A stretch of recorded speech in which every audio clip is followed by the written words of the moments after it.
Last previous video जो था अपना, उसके अंदर हमने आपको समझाया था आईआर स्पेक्ट्रोस्कोपी के रूल्स, सिलेक्शन रूल्स थे, एज वेल एज फैक्टर्स कौन कौन से आईआर बैंड के ऊपर इफेक्ट करते वो समझाया था।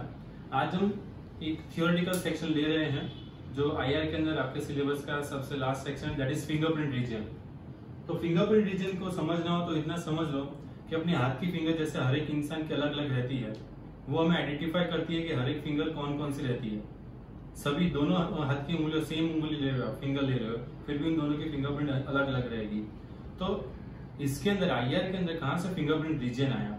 तो अगर देखने जाए तो आईआर मतलब कंपाउंड के बीच के जो बॉन्ड रहेंगे, तो दो एटम के बीच में जो बॉन्ड रहते हैं, वो बॉन्ड जो एक रीजन ऐसा रहता है जिसके अंदर वो हमें काफी फ्रूटफुल इंफॉर्मेशन मिलती है। मतलब दो एटम के बीच में अगर वो ऐसा बॉन्ड प्रेजेंट रहता है तो हमें ये फिंगरप्रिंट रीजन जो है वो काफी अच्छे से एक्सप्लेन करता है। सेकंड थिंग, ऐसे मॉलिक्यूल्स भी रहते हैं जो काफी टू क्लोज पिक्स देते हैं, जिनकी पिक दोनों की दोनों काफी क्लोज रहती है।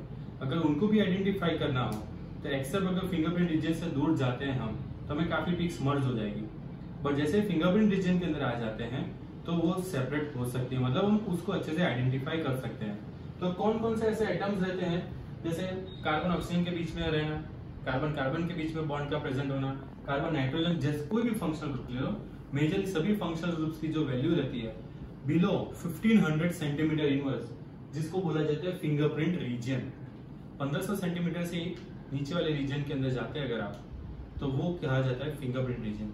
फर्दर इसके अंदर भी तीन अलग अलग रीजन्स है, ये फर्दर 3 रीजन्स के अंदर डिवाइडेड हुआ है। नंबर 1 1500 to 1350 सेंटीमीटर इनवर्स, 1500 से 1350 सेंटीमीटर इनवर्स के बीच में ऐसे मोलिक्यूल्स के बॉन्ड, ऐसे दो एटम के बीच के बॉन्ड हमें फ्रीक्वेंसी वेव नंबर दिखाते हैं जो काफी क्लोज होते हैं, एक दूसरे के काफी नजदीक रहते हैं। जैसे एक ही मॉलिक्यूल है जिसके अंदर हमें दो अलग अलग पिक मिल रही है, एक ही मॉलिक्यूल जो काफी नजदीक हमें वेव पिक मिल रही है, तो वो जैसे लिखा doublet value, so 1380 to 1365 centimetre inverse, 1380 and 1365 centimetre inverse.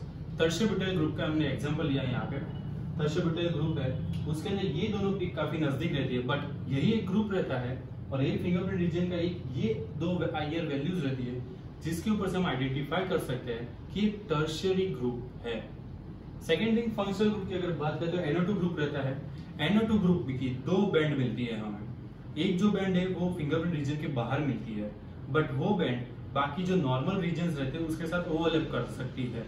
But जो दूसरी बैंड है वो पर्टिकुलरली इस फिंगरप्रिंट रीजन के अंदर, वो भी फर्स्ट रीजन के अंदर फॉल होती है।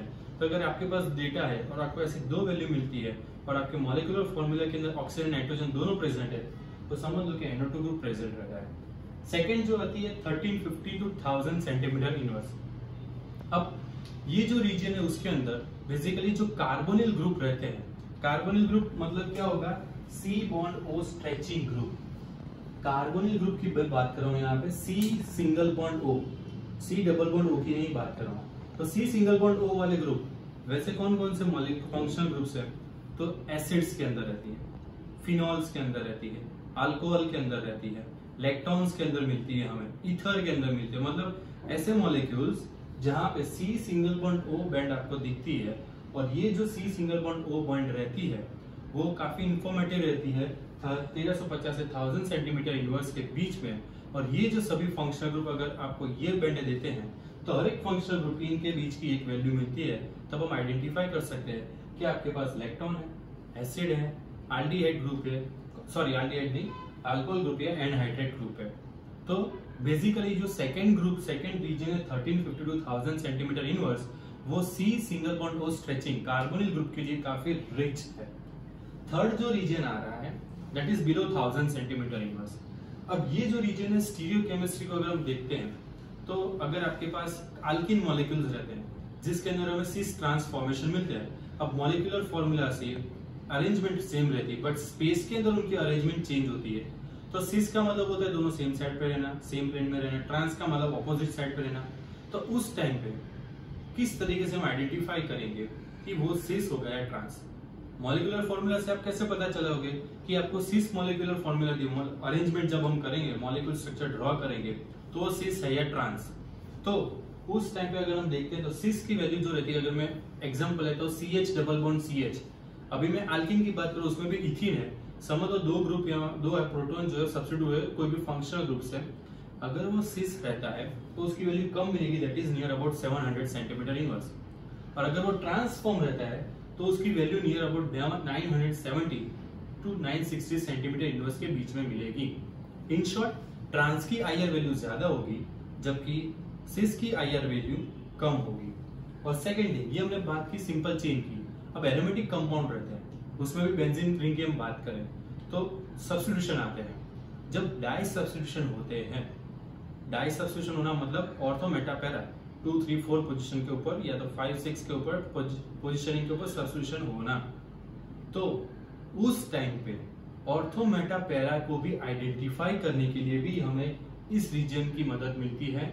यहां से हम आइडेंटिफाई कर सकते हैं कि मेरा जो सब्स्टिट्यूशन है, जैसे मैं बोल दूं आपको मेटाडाइन नाइट्रोबेंजीन है, आप बोलूं आपको मॉलिक्यूलर फॉर्मूला ऐसे मिल जाए कि C6H4N2O4 मेटाडाइन नाइट्रोबेंजीन C6H4N2O4। तो आपके पास दो तीन ऑप्शन रहते हैं, ऑर्थो मेटा पैरा। तो अब तीन में से कौन सी पोजीशन सही रहेगी, तो ये ऑर्थो मेटा एंड पैरा आपको आईआर वैल्यू दी जाएगी और उस आईआर वैल्यू के ऊपर से आप आइडेंटिफाई कर पाओगे कि सेकंड सब्स्टिट्यूशन कौन सी पोजीशन पे हुआ है। सो इस तरीके से ये फिंगरप्रिंट रीजन जो रहता है वो आईआर स्पेक्ट्रोस्कोपी के अंदर काफी इंपॉर्टेंट है और इसके ऊपर हमें काफी डेटा इंफॉर्मेशन भी मिलती है। तो ये थी पूरी थ्योरेटिकल सेक्शन थी यहाँ पे, तो यहाँ पे फिंगरप्रिंट रीजन के अंदर हमने कंप्लीट की है। अब हम जाते हैं एक्सपेरिमेंटल सेक्शन में, मतलब इंस्ट्रूमेंटल पार्ट। तो आईआर स्पेक्ट्रोस्कोपी का जो इंस्ट्रूमेंटेशन है उसके अंदर जैसे हमने यूवी के अंदर भी डिस्कस किया वैसे ही आईआर सोर्स रहता है, सेकंड जो रहता है वो मोनोक्रोमेटर, एंड थर्ड होता है वो है sample cell, sample compartment, and last one detector. यहाँ पे थोड़ा इंपॉर्टेंस, थोड़ा एम्फेसिस हम देंगे आईआर सोर्स के ऊपर। तो आईआर स्पेक्ट्रोस्कोपी के अंदर अगर मैं ब्लॉक डायग्राम ड्रॉ करता हूं तो यहाँ पे गौर करना कि सबसे पहले मैं यहाँ पे सोर्स जो रहता है लाइट सोर्स वो रहेगा। हमने विजिबल एंड यूवी के अंदर ये देखा है कि सोर्स के बाद तुरंत आ जाता है मोनोक्रोमेटर, बट यहाँ पे चेंज होगा, यहाँ पे रहेगा सैंपल कंपार्टमेंट। आईआर के अंदर सोर्स के बाद तुरंत आ जाता है सैंपल कंपार्टमेंट, फिर यहाँ पे दूसरा तीसरा सेक्शन आता है मोनोक्रोमेटर, एंड लास्ट में जाता है डिटेक्टर। ये रहता है, उतनी सिंपल मैकेनिज्म नहीं होती है जो हमने आगे पढ़ी है वो। सैंपल कंपार्टमेंट के लिए भी उससे पहले यहाँ पे दूसरी अलग मैकेनिज्म होती है, जैसे यहाँ पे मैं दिखाऊं तो लाइट सोर्स जैसे रेडिएशन यहाँ पे आ गया है तो मिरर होता है, यहाँ पे मिरर स्लिट के थ्रू, मिरर के थ्रू लाइट जाती है और इक्वल इंटेंसिटी में डिवाइड होती है और फिर वो डायरेक्ट होती है रेफरेंस सेल के अंदर एंड सैंपल सेल के अंदर, और फिर लाइट पास होती है और यहाँ पे रहता है एक चॉपर। चॉपर का काम क्या करेगा, चॉपर मूवेबल चॉपर रहेगा, बीम चॉपर रहेगा बोलेंगे उसको। जब मुझे सिर्फ सैंपल की एनालिसिस करनी होती है तो रेफरेंस को ब्लॉक कर देगा, मतलब ये नहीं ऊपर चली जाएगी। जब मुझे रेफरेंस की एनालिसिस करनी है तो चॉपर जो है सैंपल की लाइट को वो स्टॉप कर देगा, उसको ब्रेक कर देगा, स्टॉप करेगा, आगे नहीं जाने देगा। सोर्स में से तो लाइट कंटिन्यूसली जाएगी, फिर उसके बाद ये साइमल्टेनियस प्रोसेस होती रहेगी, फिर अगेन मिरर के थ्रू डायरेक्ट होंगी लाइट, कंबाइन होकर वो जाएगी यहाँ पे मोनोक्रोमेटर। सो मोनोक्रोमेटर पे वापिस आए और मोनोक्रोमेटर थ्रू एंट्रेंस स्लिट होगी, एंट्रेंस स्लिट में से वो एंटर होगा रेडिएशन, और एग्जिट स्लिट उसमें से वो जो मोनोक्रोमेटिक रेडिएशन रहेगा वो जाएगा डिटेक्टर के अंदर। दोनों अलग अलग तरीके से, सैंपल का अलग से चैनल बनेगी, रेफरेंस की अलग से चैनल बनेगी, और डिटेक्टर के बाद वो जाएगा एम्पलीफायर में।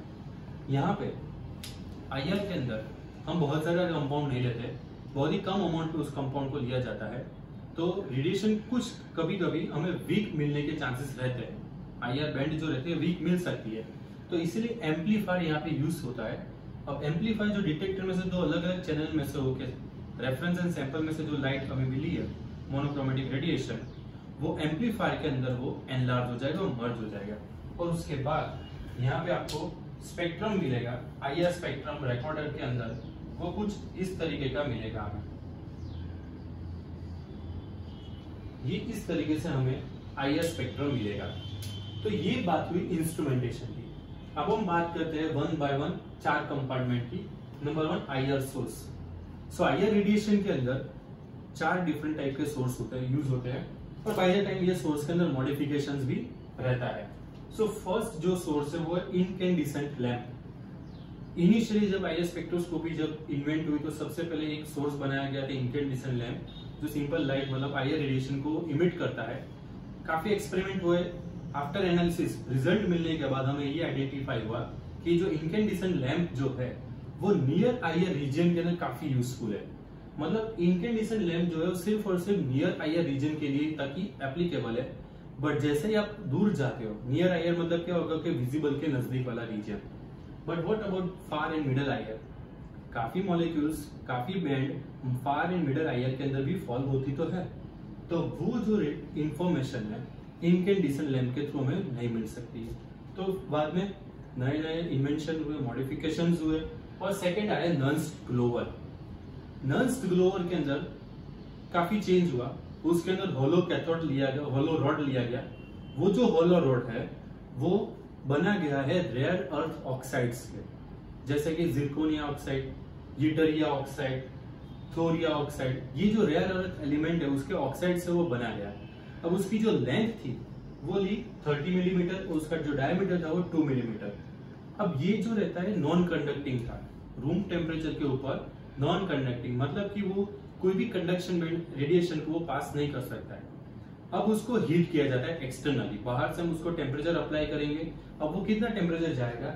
1000 to 1800 centimetre, 1000 to 1800 degree Celsius, उतना हम टेम्परेचर देंगे। जब इतना टेम्परेचर मतलब इन दोनों के बीच में जब वो टेम्परेचर रीजन पहुंच जाएगा तो ये कंडक्शन बैंड जनरेट करेगा। रेडिएशन जो रहेगा, लाइट जो होगा वो कंडक्टिंग रहेगी, मॉलिक्यूल्स हीट अप होने लगेंगे। और जब इतना टेम्परेचर हमने पास कर दिया है तो ये देखने को मिला कि जो रेडिएशन है, मैक्सिमम रेडिएशन कौन से वेव नंबर पे मिला? That is near about 7100 centimetre inverse. अब ये आप देख सकते हो कि 7100 सेंटीमीटर इनवर्स मतलब काफी रीजन कवर हुआ है। तो ये छोटा सा ड्रॉबैक बना नन्स ग्लोवर का कि ये जो है बड़ी टेम्परेचर रेंज पे काम कर रहा है, उस वजह से हमें काफी लंबे लॉन्ग रीजन तक आईआर वैल्यूज मिल रही है। तो रीजन ये होता है कि कभी कभी स्पेक्ट्रम बहुत टू मच ब्रॉड हो जाते हैं, और इस वाइड रीजन की वजह से हम कंफ्यूजन में आते हैं कि कौन कौन से पिक्स हमें कंसिडर करने की नहीं करने। और सेकंड कि इतना टेम्परेचर ज्यादा होने की वजह से जो इंस्ट्रूमेंट होता है उसका भी मैकेनिकल फेलियर होता है, नॉइज जनरेशन हो जाता है हाई टेम्परेचर की वजह से। इस छोटे से ड्रॉबैक की वजह से नन्स ग्लोवर में भी मॉडिफिकेशन हुए। एंड थर्ड सोर्स आया, that is Glauber source. Glauber के अंदर जैसे नन्स ग्लोवर में हमने लिया था रेयर अर्थ ऑक्साइड का होलो रॉड, यहाँ पे वो चेंज हुआ और वो हो गया सिलिकॉन का होलो रॉड। जब नन्स ग्लोवर की जो लेंथ थी वो 30 mm थी, 30 मिलीमीटर थी, जो यहाँ पे वो हाइट इंक्रीज हुई 50 मिलीमीटर, और उसका डायमीटर भी इंक्रीज कर दिया गया 4 मिलीमीटर। तो इसके डायमेंशंस चेंज किए गए। डायमेंशन चेंज करने की वजह से, मटेरियल चेंज करने की वजह से जो टेम्परेचर नन्स ग्लोवर में 1000 to 1800 सेंटीमीटर डिग्री सेल्सियस था वो अब डिक्रीज हो गया। रेंज डिफरेंस देखो अभी कम हो गया, that is 13 to 1700 degree Celsius. अब ये टेम्परेचर फॉल होने की वजह से, डिफरेंस फॉल होने की वजह से जो मैक्सिमम रेडिएशन हमें नन्स ग्लोवर में 7100 सेंटीमीटर इनवर्स मिला था वो अब चेंज हो गया 5200 सेंटीमीटर इनवर्स। तो इस वजह से हमने काफी कुछ कम कर दिया रेडिएशन रेंज को, रीजन को हमने शॉर्ट कर दिया थोड़ा बहुत, और इस वजह से हम ग्लोबर को फिर यूज करने लगे। बट वही ये चीज कि आपका रेडिएशन रेंज कम हुई, टेम्परेचर फॉल कम हुआ, उस वजह से जो स्पेक्ट्रम मिलने चाहिए वो लेस इंटेंस स्पेक्ट्रम मिले। इंटेंसिटी का मतलब ये रहता है कि अगर मैं ग्राफ प्लॉट करता हूं तो ये जो आती है पीक वाई एक्सिस के थ्रू, इसको बोलते हैं हम इंटेंसिटी। अब इंटेंसिटी लेस कम होना मतलब क्या होगा? यही पीक जो होगा मेरा छोटा हो जाएगा। तो जो पीक हमें ऑलरेडी नन्स ग्लोवर में इतनी पीक पे मिल रहा है, जब मैं ग्लोबल यूज करूंगा तो वो पीक उतनी कम हो जाएगी। तो ये जो छोटी पीक हो जाएगी लेस इंटेंस, कभी कभी हम उसको नॉइस के अंदर भी कंसिडर कर सकते हैं, मतलब अवॉइड कर देते हैं हम, तो उस वजह से हमें एरर जनरेट होगी। तो ग्लोबल सोर्स में भी बाद में मॉडिफिकेशन आए, और लास्ट में जो अभी करंटली यूज हो रहा है दैट इज मर्क्यूरी आर्क। ये जो है मर्क्यूरी क्वार्ट्ज का बिल्डअप ऑफ है पूरा का पूरा, और यहाँ पे हम ना टेम्परेचर देते हैं, यहाँ पे हम प्लाज्मा जितना हाई टेम्परेचर रेडियो फ्रीक्वेंसी के थ्रू अप्लाई करते हैं। तो होता है ये जो सिलिकॉन का बना हुआ जो मर्क्यूरी लैंप है, क्वार्ट्ज का बना हुआ जो मर्क्यूरी लैंप है, उसके अंदर हमें सहूलियत दो टाइप की मिलेगी। मतलब आपको कैसी वेवलेंथ का रेडिएशन चाहिए, शॉर्टर वेवलेंथ या longer wavelength. Shorter longer wavelength होगा तो उस तरीके के हमें वेव नंबर्स भी मिलेंगे। तो जब मुझे अगर मैं एनालिसिस करता हूँ, पहले रफ एनालिसिस, फिर उसके बाद में मेरी मेन एनालिसिस करता हूँ, तो मुझे अगर शॉर्टर वेवलेंथ चाहिए तो मैं उतना टेम्परेचर दूंगा कि सिर्फ क्वार्ट्ज लैंप में से ही क्वार्ट्ज जो होगा वो ही हिट होगा और मुझे शॉर्टर वेवलेंथ का रेडिएशन जनरेट करेगा। और अगर मुझे लॉन्गर वेवलेंथ चाहिए तो मर्क्यूरी जो होगा, मर्क्यूरी प्लाज्मा लेवल तक पहुंच जाएगा और वो फिर लाइट को एमिट करेगा। तो यहाँ पे आप देख सकते हो कि जो मर्क्यूरी आर्क है वो नन्स ग्लोवर, इनकैंडेसेंट ग्लोवर सभी को कंबाइन कर रहा है। मतलब आपको शॉर्टर वेवलेंथ भी मिल सकती है, लॉन्गर वेवलेंथ भी मिल सकती है, डिपेंडिंग ऑन योर मॉलिक्यूल। तो ये पूरा का पूरा था आईआर सोर्सेज के बारे में। अब हम बात करते हैं सेकंड मोनोक्रोमेटर की। तो मोनोक्रोमेटर की अगर हम बात करें तो आपको पता है मोनोक्रोमेटर्स क्या होते हैं। जो पॉलीक्रोमेटिक लाइट आती है, मतलब एक बंच होता है लाइट के जिसके अंदर बहुत सारे रेडिएशन होते हैं, उसमें से सिलेक्टेड वेवलेंथ को ही पास करना या तो सिलेक्टेड रीजन को ही पास करना, उसको बोला जाता है मोनोक्रोमेटर। और as a monochromator as like in the UV and visible prism use कर सकते हैं हम, ग्रेटिंग्स यूज कर सकते हैं हम, फिल्टर यूज कर सकते हैं हम। तो सिंपल सा फिल्टर का मतलब ये रहता है कि अगर आपको रेड कलर की लाइट चाहिए तो आप रेड कलर का लेयर बना दो, ग्रीन कलर की लाइट चाहिए तो ग्रीन कलर का। वैसे ही फिल्टर के अंदर भी कि आपको कैसी रेडिएशन चाहिए वैसा लेयर फॉर्मेशन करना पड़ता है। अदरवाइज ग्रेटिंग जो होता है वो काफी जनरली ग्रेटिंग जो रहता है काफी अभी रूटीन में यूज हो रहा है। अदरवाइज मोनोक्रोमेटर का उतना ज्यादा रोल नहीं रहता है क्योंकि वो ऑलरेडी आपके लिए नोन है।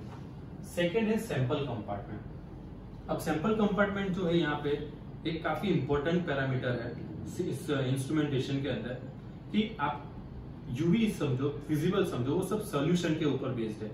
मतलब उसका आपको कंपलसरी सोल्यूशन बनाना पड़े, कोवेट के अंदर सोल्यूशन फिल करना पड़े, फिर एनालिसिस करनी पड़े। जबकि आईआर के अंदर हमें इतना इजी रहता है कि आप डायरेक्टली सॉलिड कंपाउंड भी ले सकते हो, लिक्विड भी ले सकते हो और गैस कंपाउंड भी ले सकते हो, बस उसकी प्योरिटी अच्छी होनी चाहिए।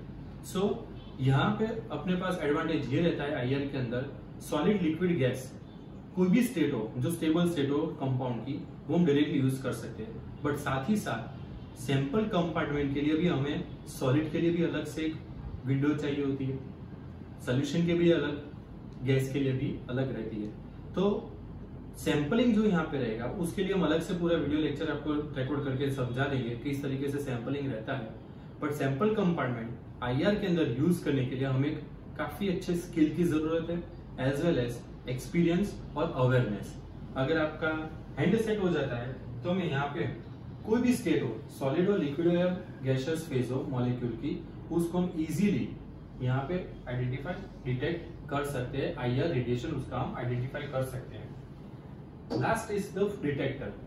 सो डिटेक्टर में भी हम यहाँ पे हमें वैरायटीज मिलती है डिटेक्टर के अंदर। डिटेक्टर का काम यही है कि जो लाइट सिग्नल आता है उसको फोटोन के अंदर इलेक्ट्रिकल सिग्नल्स के अंदर कन्वर्ट करना। मतलब लाइट आ रही है, रेडिएशन तो सब फोटोन के अंदर ही है। अब आपको ग्राफ चाहिए तो इलेक्ट्रिकल पल्सेस बनते हैं। तो ये जो सिग्नल जनरेट होता है that is a conversion of photon signal into the electrical pulses, वो काम होता है डिटेक्टर का। और डिटेक्टर के अंदर भी हम काफी अलग अलग टाइप्स के डिटेक्टर यूज करते हैं। गोलोमीटर होता है, थर्मिस्टर होता है, फोटो ट्यूब्स रहते हैं। तो काफी सारे ऐसे डिटेक्टर्स हैं जिसमें से मेजरली जितने भी डिटेक्टर्स हैं वो सभी थर्मल डिटेक्टर्स हैं। सेमीकंडक्टर डिटेक्टर जो आजकल काफी अच्छे से यूज होता है। तो depending on your molecules demand, depending on your analysis, हमें कैसा डिटेक्टर चाहिए वो हमें चूज करना पड़ता है। तो यहाँ पे अगर हम देखते हैं सो बेसिकली 5 टाइप के अलग अलग डिटेक्टर यहाँ पे, bolometer, thermocouple, thermistor, Golay cell, photoconductivity cell and the last जो भी रूटीन एनालिसिस में हम यूज करते हैं that is a semiconductor detectors. और जब आप हायर स्टडीज में भी जाओगे तो सिंडिलेशन काउंटर भी आएंगे, गाइगर-मूलर काउंटर भी आएंगे, उन सब के बारे में आपको डिटेल स्टडी पता चलेगी। ये अभी के लेटेस्ट डिटेक्टर्स है।